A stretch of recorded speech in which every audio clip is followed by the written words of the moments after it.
काला साया। यूं तो बनारस घाट अपनी खूबसूरती के लिए बहुत प्रचलित है, पर घाट के किनारे कई राज लिए बैठे हैं। ये कहानी शुरू होती है बनारस के घाट के पास बने ममता निवास से, जहां प्रिया लाल जोड़े में ममता के घर उसकी बहू बनकर आती है। आओ आओ बहू, घर को अपने पैरों से पवित्र करो। ममता घर की दहलीज पार कर ही रही होती है कि अचानक एक बहुत गंदी सी बास पूरे घर में फैल जाती है।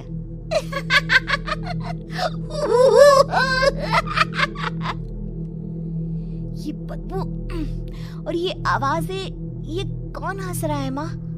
अब ये पड़ोसी ना हमारे थोड़े अलग से है। कहाँ हम शाकाहारी और ये मांस मच्छी खाने वाले। छोड़, तू ध्यान मत दे और गृह प्रवेश कर। और हाँ बहू, अपनी सास की एक बात हमेशा याद रखना, इन पड़ोसियों से तो कभी बात नहीं करेगी। अच्छे लोग नहीं है ये।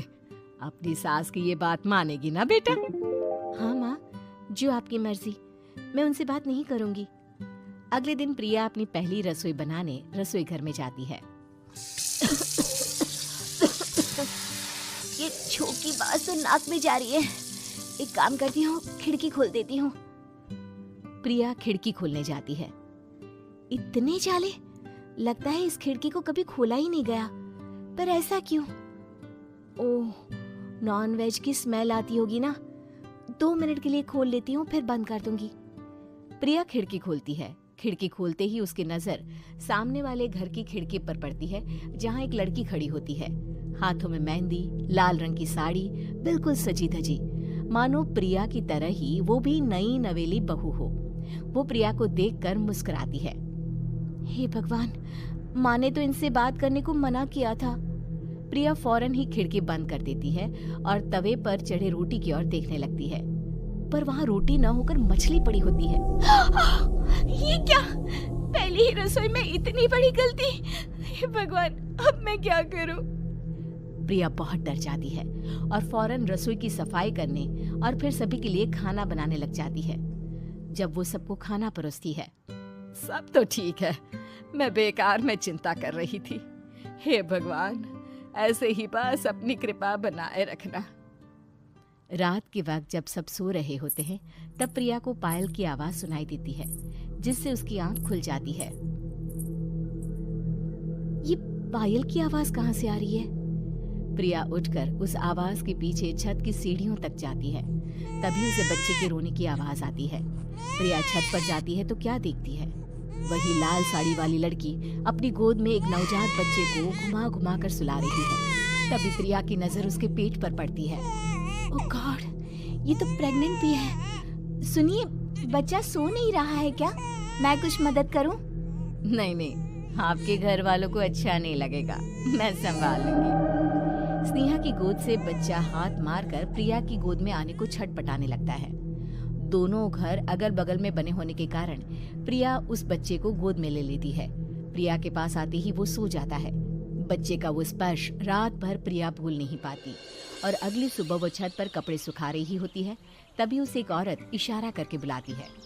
स्नेहा कह रही थी बाबू तुम्हारी गोद में आते ही सो गया।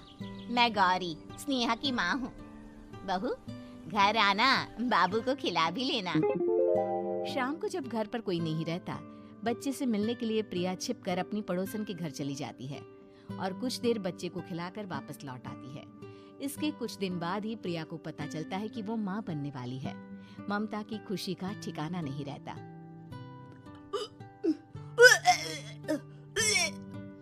माँ जी, पता नहीं क्यों उल्टी आ रही है। प्रिया भागती हुई वॉशरूम में जाती है तो हरे और लाल रंग की उल्टी करती है। उस उल्टी में से कीड़े निकलते हैं। ये क्या? खून और ये कीड़े! माँ! माँ! प्रिया की आवाज सुनकर ममता दौड़ कर आती है, पर बेसिन में कुछ नहीं होता। प्रिया हक्की बक्की रह जाती है। ये सब क्या हो रहा है? प्रिया घबरा जाती है और अपने कमरे में जाकर सो जाती है। डर के कारण वो इतनी थक जाती है कि उसकी आंख लग जाती है। तब उसे ऐसा लगता है उसके पेट पर मानो कोई बैठा हुआ हो। कौन हो? प्रिया के पेट पर एक 5 महीने की बच्ची बैठी हुई थी, जो बुरी तरह जली हुई थी। माँ, तू तुम ही मुझे लाई ना अपने पेट में। मैं तुम्हारी माँ नहीं हूँ। कौन हो तुम? माँ, देखो मैं जल गई बुरी तरह से। 6 महीने पेट में रहने को भी मुझे नहीं मिला। सहला दो ना माँ। बचाओ, बचाओ, माँ। ममता दौड़कर कमरे में आती है। प्रिया की बातें सुनकर वो सब समझ जाती है। तू कहीं बगल वाले घर में तो नहीं जाकर आई ना बहू? मुझे माफ कर दो, मैं गई थी माँ। उस घर में सब मरे हुए हैं बहू। कई साल पहले स्नेहा उस घर में बहू बनकर आई थी। कुछ ही दिन में वो एक बच्चे को जन्म देने वाली थी।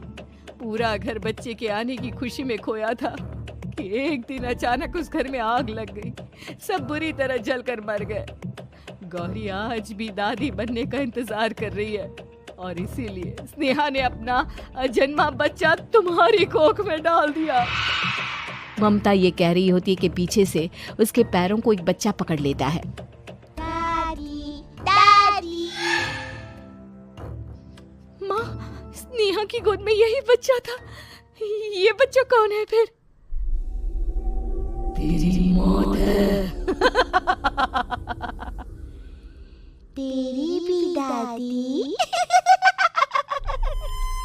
जिस चीज का ममता को डर था वही हो गया। ममता निवास के ऊपर मौत ने चादर बिछा दी थी। प्रिया का पेट ऐसे बढ़ जाता है मानो 9 महीने का हो। 2 हाथ उसके पेट से बाहर निकलते हैं। बहू, संतोष को फोन कर, किसी पंडित जी को बुला बहू। प्रिया का पति भागता हुआ घर आता है। ये तो होना ही था माँ। तेरा पाप तेरे सामने आ गया तो तू सह नहीं पा रही है। स्नेहा घर में आग लगी नहीं थी, माँ ने लगाई थी, प्रॉपर्टी की लालच में। और वो बच्चा मेरी पहली पत्नी का बच्चा है, मेरा बेटा, जो कि उस आग की चपेट का शिकार हो गया था। मैंने तुमसे ये सब माँ के कहने पर छुपाया था। मुझे माफ कर दो प्रिया। तुम अगर चाहो तो यहाँ से जा सकती हो। मैं तुम्हें किसी भी बंधन में रखना नहीं चाहता। मेरी शादी हुई है आपसे, मैं आपको छोड़ नहीं सकती, पर उससे पहले हमें स्नेहा, उसकी माँ और बच्चे की आत्मा की शांति करवानी होगी। संतोष और ममता गौरी के घर जाते हैं। अंदर सब कुछ जला हुआ होता है। जमीन पर जली हुई लाशें बिखरी हुई थी। ममता रो रो कर अपनी करने की माफी गौरी से मांगती है। प्रिया स्नेहा के घर वालों का अंतिम संस्कार करवा देती है और ममता निवास फिर से आत्माओं के साए से मुक्त हो जाता है।